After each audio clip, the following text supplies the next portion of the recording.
So, that's Travis. You guys know Travis already, Ashton's brother. So this just showed up.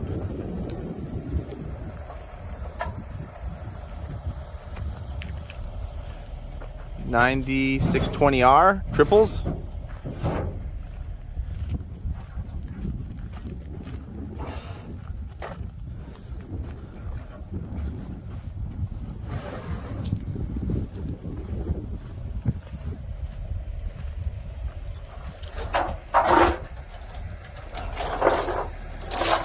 It was clean.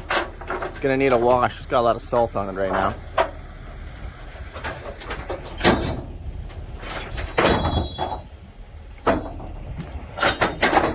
Alright, so he just fired it up.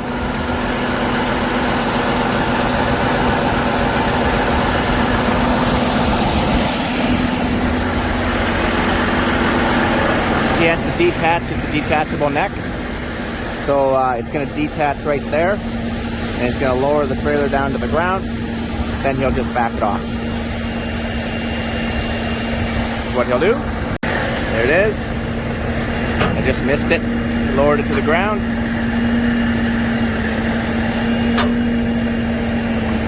Most equipment trailers have a detachable neck. If you're unfamiliar with them, I'm just showing you this.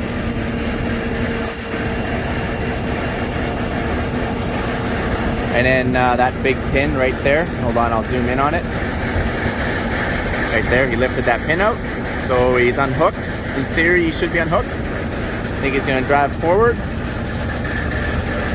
Just like that. Everything looks good here. He's got some big pins right down there, if you can see it. Right there. There we go, just like that. You're just gonna get that up and out of the way. Then we're just gonna back the tractor off. Probably right, can we put it right there for right now? Yeah, it's gonna be okay.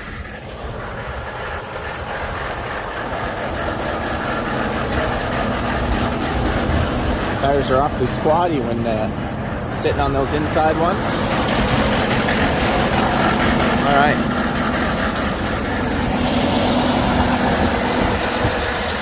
Man, it is still winter up here, that's for sure. I'm freezing. We're a long ways away from seating up here.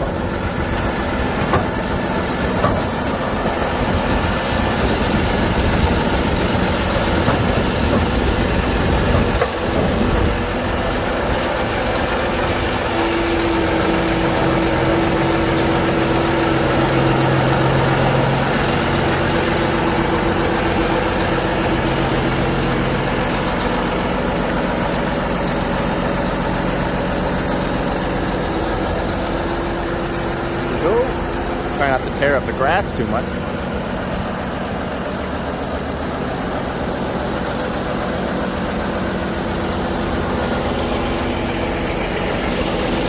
Oops, sorry about that. Perfect. So now he's just gonna hook back up here. And I'm just gonna step up on the trailer here.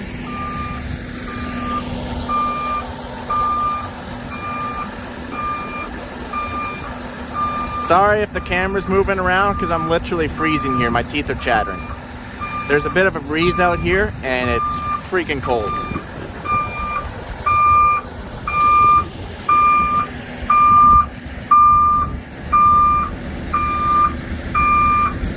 See those big loops? Gotta go in those pins, always gonna miss it. Nope. Whoa.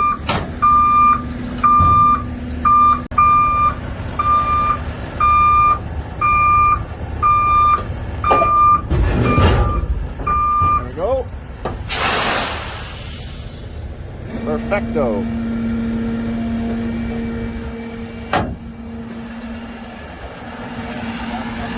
Oh, I just gotta back up a little bit more. Backing up a little bit more there, so those pins can lock in. And then there's hydraulics actually on the other side of this trailer, so you can see.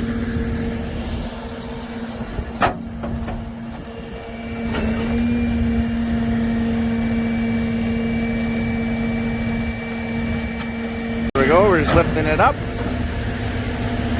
Just like that. He just has to slide all these in. Just to push all these in. And while he does that, we'll go take a peek at the tractor. I just backed the tractor up a little bit here. So yeah, we've got the triples on. We have extra wheel weights in this thing. Not on the front, just on the back. Right here, right here. On the outside, it's got suitcase weights up front. I do believe this tractor is weighing in at around 61,000 pounds, something like that. This is not a new tractor, if you're wondering. It's 2015. It's around, I think around that 31 or 3,200 hours.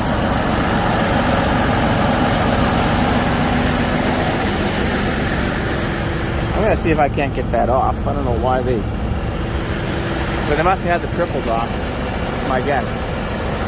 Definitely is in dire need of a wash.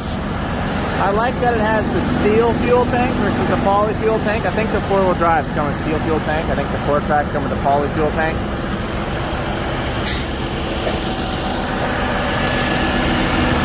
Got your suitcase weights up front. It does have all LED lights. Yeah. 6,000 receiver.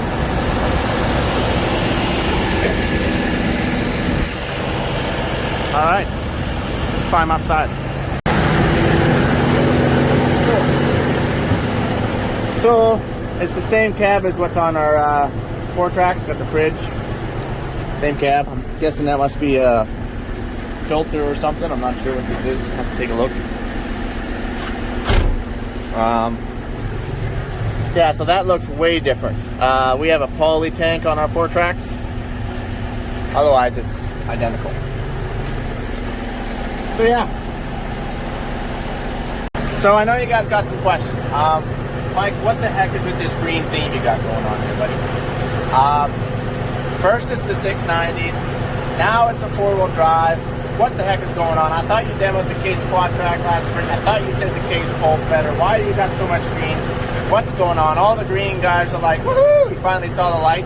All the ACO and Case guys are like, I'm unsubbing, I'm unsubscribing. This guy he's gone off the deep end, you know what I mean? And you know what, you guys, whether it be Case, John Deere, ACO, they all have the pros and cons. As you know, I own them all. So I own all three of the colors. I was actually this close to having a Case tripled 620, like this close. I was tracking it down. As you know, Ashton prefers the Case. I like them all. But someone else realized it was a really good deal too, and it went right away. So that's fine. That's fine. And then so a few months later, I found another good deal, and so green it is. So I don't really care whether it's green, whether it's red, whether it's ACO, as long as it pulls, does the job. And at the end of the day, how much money am I going to have to spend to get it? That's the important part. Yes, not only am I going to have to give this thing a wash, but I have to adjust my mirrors by the look of things. So anyway, we're going to just wait for that truck to come back out so we don't meet him. I don't want it to be awkward here. And once he comes out, we're just going to drive in and park it. Well, Mike, I've got a lot of other questions, and I kind of figured you would. I'll try and answer about as many as I can. So, this tractor going to stay up here? Yeah. Or at least for right now. I guess if I really needed it back home, I would load it up on a trailer. I don't really have a trailer. It'd just be a really long drive. Yeah, it's gonna stay up here. That's the plan. Comes. Thank you, good sir. Let's put this thing in gear. Maybe not 8th gear. See if we can run over Travis in my truck.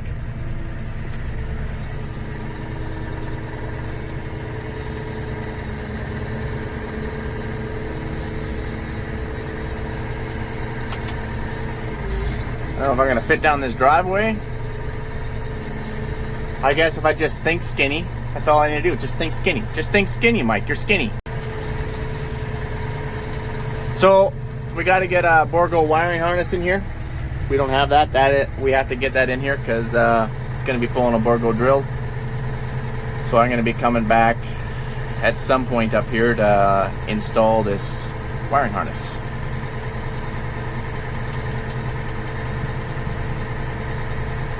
Alright guys, well I sure appreciate you hanging out with me. I know this was a quite short video in Mike's terms. gonna drive this thing and we're gonna park it and we're gonna go find some supper somewhere. It's kind of our plan.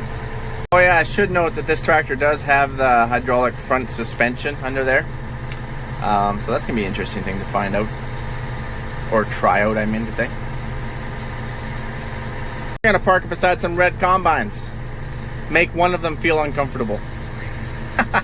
Alright guys. So Travis, he just hopped in here and what were you just saying? You thought that we should park it over in the slough somewhere? Mike's wondering where we should park it. Yeah, I was trying to figure out where we're gonna park this thing. I'm telling him there's a slough over there. He's not a green guy at all. Like not at all. This is a red farm and a red farm only.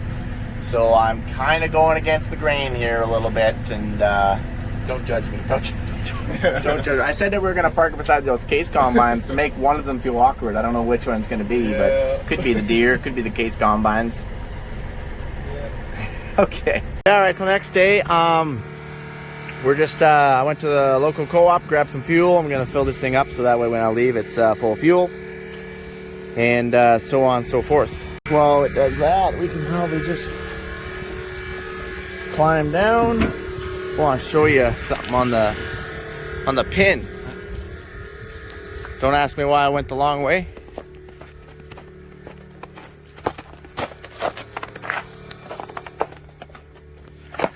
Classic John Deere pins wear terrible. Like, you don't see that out of a case pin. You just don't. Well, Mike, obviously the tractor's working real hard. No, we wear out pins all the time with our John Deeres. Never have ever worn out a case pin. Maybe it's just us though. I don't know. Mike, why did you opt for triples? Because why didn't you go for the big 800s, or why don't you go for 900s? Why triples? Like I said before, the deal was there. It had triples. I bought them. I don't have anything against triples. Obviously, the ride on 800s or 900s are going to be far superior than the ride on triples. But, I don't care. I don't mind. Mike, why didn't you go for another 4-track? Why triples? Why didn't you get another 4-track? I'm not a big fan of the tracks. I'm starting to lose a lot of interest in tracks, to be quite honest with you. And that's just my 2 cents. Back in the day, they were all cool. You gotta have tracks. You gotta have tracks. Well, now I'm starting to think they're becoming a little bit overrated, but that is my opinion. They're light on their feet, to be quite honest with you. But tracks don't dig down. Now, tracks are really good when it comes to flotation. Even better in triples. Like, tracks are really good when it comes to flotation. But and tracks are rough. There's no doubt about it. Doesn't matter which way you shake that stick. Tracks are rough. Just in case you weren't aware, the 9620Rs or the 9620RXs, or once you get into the 620 horsepower range, they are the Cummins engines. So this is the Cummins engine. A lot of guys, especially Deere guys, I know, at least the guys that I've talked to, they prefer the Deere engines. I know the Deere engines are good, but I also haven't had any issues with the Cummins. In saying that 560 RT with the Deere engine, going straight anyways, it really pulls too. There's no doubt about that. Now, you want to turn for a second with that RT, then yeah, you're gonna have some problems. You're gonna have problems. You just gotta have the hydraulic hitch, and it solves all your problems. We do. It won't solve all the problems. I don't know where all this fuel's going, but it's obviously a pretty good sized tank. But anyway, I wanted to note that I'm a big fan of the steel tank. Our 4-tracks have poly tanks, and when you're going, and 4-tracks are rough. When you're going across drill ridges, especially 12-inch drill ridges, so literally the poly tank, I'll show you when we start seeing, but it's just like the structural integrity of that for what's the word I'm looking for? It just won't last very long. Can't think of the word I'm looking for. But anyways, that ain't gonna last very long. But good old steel, that's gonna last. Done fueling. Let's fire this thing up. See how it starts.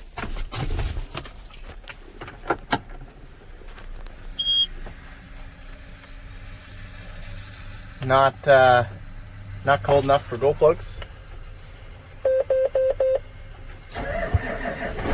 Oh yeah.